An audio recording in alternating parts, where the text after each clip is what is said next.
చేపట్టినప్పుడు జరిగినటువంటి సదస్సు ఆ ఒప్పందాల్లో భాగమే కదా వీళ్ళు కొనసాగించుకొస్తుంది. ఏదో ఎందుకు ఈ పోచుకోలు కబుర్లు అంటే ఎట్లాగా సోషల్ మీడియా ప్రచారం చేసిన దాన్ని నిజమని నమ్మించేటటువంటి ప్రయత్నం అంత మించేం లేదు అక్కడ.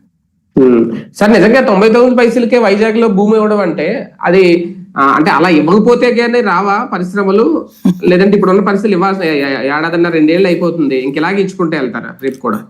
ఏం లేదు, బేసిక్ గా ఇప్పుడు గూగుల్ ఓడికి 99 పైసలకి అడిగాడు, లేకపోతే కనుక ఇన్ఫోసిస్ ఓడికి ఏం రోగం, టీసీఎస్ ఓడికి ఏం రోగం నాకు అర్థం కాలేదు.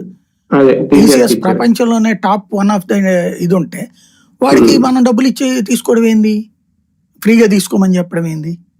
ఇప్పుడు దానికి ఎట్లా ఉండాలంటే పన్నుల్లో ప్రోత్సాహకాలు ఇస్తే ఒక అర్థం ఉంటుంది. లేదు మీరు పెట్టిన తర్వాత కొంత అమౌంట్ ఏదైతే ఆ భూమిలో కొంత మీకు రాయితీ ఇస్తామని 50%కి ఇస్తామని చెప్పు, తప్పులేదు. 50% అను తప్పులేదు, 99 పైసలకి ఇస్తామనేటువంటిది మాత్రం పచ్చిదగా. ఇంకోటి రిజిస్ట్రేషన్ చేస్తామంట. అయితే ఇక్కడ మళ్ళీ ఒక చిన్న లాజిక్ జరిగింది. ఈ జడశ్రవణ్ ఎవరో పేరుతో పిటిషన్ వేశారు అక్కడ హైకోర్టులో. దాంట్లో హైకోర్టు సీరియస్ అయ్యి వీళ్ళకి నోటీసులు ఇచ్చింది కదా, మళ్ళీ యూటర్న్ తీసుకున్నారు. అందులో ఈ 99 పైసలకి ఇచ్చేది ముందు రిజిస్ట్రేషన్ చేయట్లేదు. ఎందుకంటే వీళ్ళు ఏమో అది ఇచ్చారంటే ఇప్పుడు రిజిస్ట్రేషన్ చేసేసేస్తున్నారు వీళ్ళు.